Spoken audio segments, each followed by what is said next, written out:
और मैंने इस कार्यक्रम के बारे में जब उनको निवेदन किया तो आदरणीय भजनलाल शर्मा जी ने मुझे निर्देश दिए थे कि जो भी समाज के लोग इकट्ठे हों उनको डॉक्टर करुणलाल जी और तू दोनों दीपावली की मेरी ओर से भी शुभकामनाएं दे देना। आपको मुख्यमंत्री आज हम ऐसे समय पर दीपावली का मिलन समारोह करें जब प्रभु श्री राम हजारों वर्ष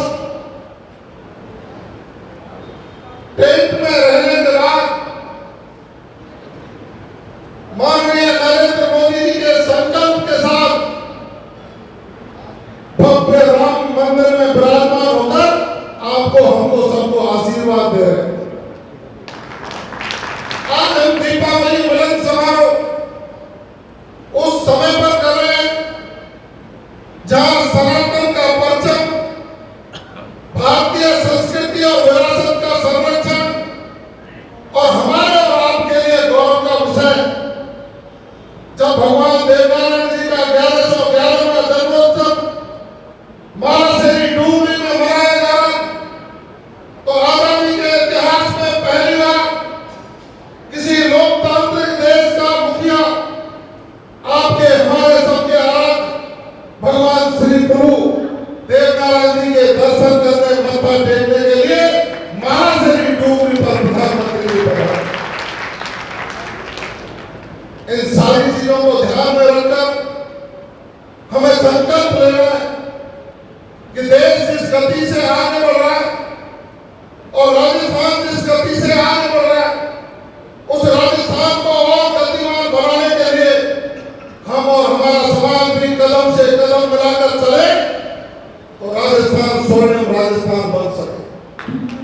मैं प्रदेश में आप सब लोगों की दुआओं से गृह राज्य मंत्री और 3-4 विभागों का और प्रभार संभाला।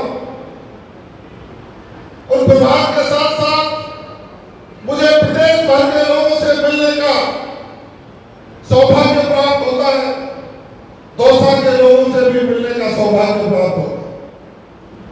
मुझे पीड़ा देखने को मिलती है डॉक्टर साहब जब दौसा के लोग हमेशा मेहनत करने के साथ पूरी ताकत के साथ राजनीतिक भागीदारी सुनिश्चित करने में अपना मन लगा करके काम करते हैं, लेकिन इनको तिरस्कार मिलता है, तिरस्कार।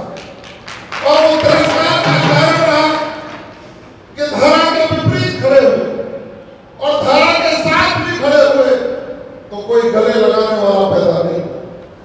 मैंने जगह जगह जो चर्चा सुनी, लोगों के साथ बैठा तो मैंने एक ही बात कही कि अब आपको चिंता करने की आवश्यकता नहीं है, आपको धक्के खाने की आवश्यकता नहीं है, आपको खड़े खड़े मिलने की भी आवश्यकता नहीं है। आपके बेटे की झोपड़ी जयपुर में है, आइए, बैठिए, भोजन करिए, सोइए, क्या बताइए, आपका निदान करने का काम किया जाए। मकसद कि दीपावली मिलन समारोह हो, उस समारोह में आप तो आएंगे ही आएंगे, लेकिन हम किसान, मजदूर, आम व्यक्ति के जरूरतमंद के मसीहा के रूप आज डॉक्टर करुणलाल मीणा की पहचान है तो उनको भी। इसलिए मैंने आग्रह किया था कि समाज के लोग आज मुख्य धारा में जुड़कर के साथ देने के लिए तैयार है। आप तैयार हैं ना? तैयार है ना? तो उन परिस्थितियों में हमारा और आपका जो संबंध, वो संबंध गठजोड़ बनकर के इस दौसा की और राजस्थान की राजनीति में एक इतिहास रचने का काम करे। ये सीट जब से जनरल हुई तब से 4 बार आम चुनाव हुआ, 4 बार में 1 बार भारतीय जनता पार्टी के उम्मीदवार शंकरलाल जी चुनाव जीते। और वो क्यों जीते ये भी आपको पता है ना? वो जब जीते जब आपका करुणलाल जी का दोनों का गठजोड़ हुआ। समझ गए ना कैसे हुआ? करुणलाल जी ने अपना उम्मीदवार लगाया राजपा से, तो ये भी परोक्ष रूप से बीजेपी की मदद को वोट दिया, तब जाकर के 25,000 वोट से शंकरलाल चुनाव जीता। आज भी उसी संगठन की आवश्यकता है और उस संगठन को साथ लेकर हम उस सरकार में भागीदारी अपनी सुनिश्चित कर सके जो सरकार किसान का भला करती है। आप देखिए, देश के प्रधानमंत्री आदरणीय नरेंद्र मोदी जी 6,000 रुपए प्रति वर्ष आपके खाते में देते हैं ना? प्रदेश के मुख्यमंत्री किसान के बेटे बने तो उन्होंने कहा कि भारत सरकार 6,000 रुपए देती है, 2,000 रुपए राजस्थान की सरकार और जोड़ करके 8,000 रुपए प्रति वर्ष आपके खाते में देने का काम करे। उनका पानी बाणगंगा में और बाणगंगा से पानी को रूपारेल तक ले जाकर इन पूर्वी राजस्थान के जिलों को सशक्त करने का काम करे। माननीय मुख्यमंत्री जी ने डीजल पेट्रोल के दाम कम करने का काम किया, आम किसान को फायदा देने का काम किया। सबसे बड़ा जो काम किया, जो पिछली सरकार के दौरान पेपर लीक होते, पिछली सरकार के दौरान पेपर माफिया पेपर बेचता था, हमारे जो किसानों के बेटे पढ़ लिख कर तैयारी करते थे और रिजल्ट आता था जो खून के आंसू होते थे, क्योंकि पेपर लीक माफिया पेपर बेचता था। पढ़ाई नहीं करने वाले लोग सेलेक्ट होते थे और पढ़ने वाले लोग रह जाते थे।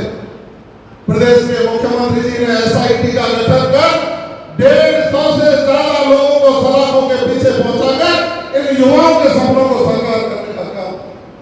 इतना ही नहीं किया, उन्होंने कहा कि इस साल हम 1 लाख लोगों की भर्ती करेंगे, पूरे 5 साल में 4 लाख लोगों को नौकरी देने का काम करेंगे और 6 लाख लोगों को निजी क्षेत्र में स्वरोजगार देने का काम करेंगे।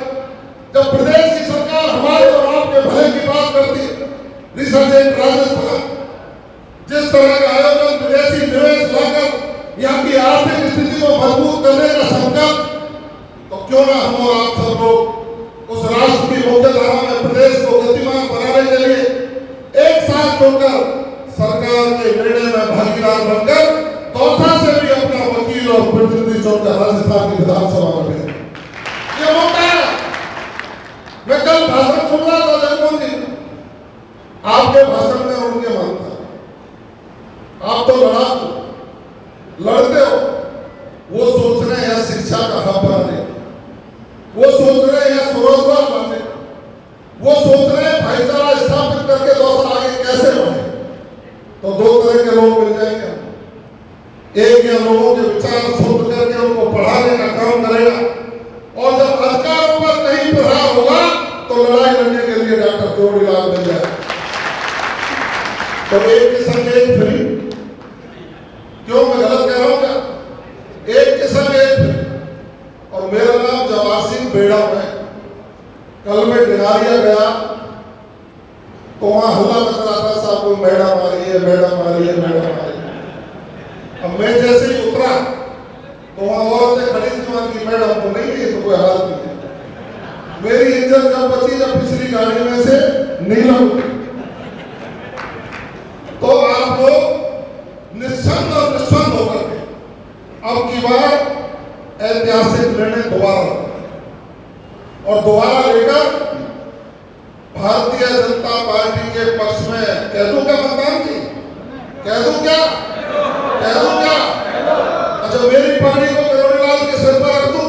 बताओ, हाथ खड़े करो, ईमानदारी से बताओ, रख दूं?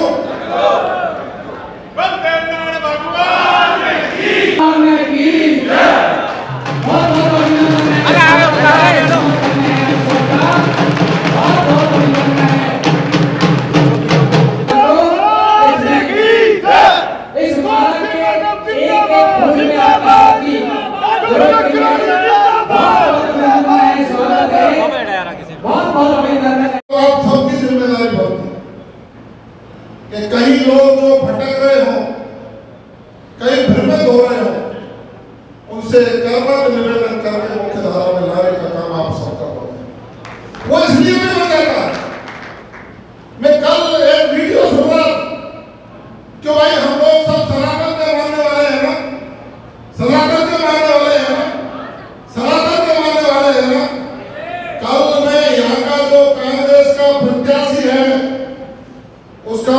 वीडियो सुन रहा था और वो सनातन को मानने वालों को भगवा आतंकवादी कह रहा था। सनातनी चाहिए उन लोगों को जो हिंदुओं के और सनातन के खिलाफ हो। आप लोगों का संकल्प लेकर के जाना है दीपावली और धनतेरस के अवसर कि हम सब लोग खड़े होकर सरकार में भागीदारी सुनिश्चित करने के लिए अपना निर्णय उसकी पालना करें। और इसलिए भी करें, जब प्रत्याशियों के यहाँ प्रभारी लगा रहे थे ना मंत्रियों को, तो आदरणीय भजनलाल जी ने मुझे फोन किया कि जवाब तुझे कहाँ लगा दें।